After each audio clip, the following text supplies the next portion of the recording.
So I've had this idea for a while to take this inexpensive Amazon USB RGB LED OMG and put it on my Onewheel for amusing effects.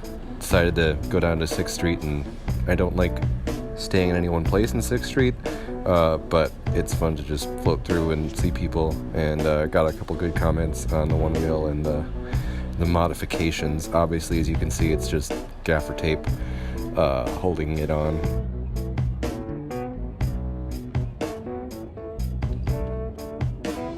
This guy is a suspicious package.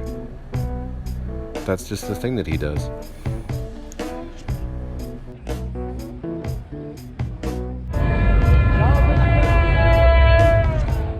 And then this is Rainey St, another one of those places I don't really want to stay in the same place or stay there for long. Like, you gotta keep moving, and it's about the only way to actually move.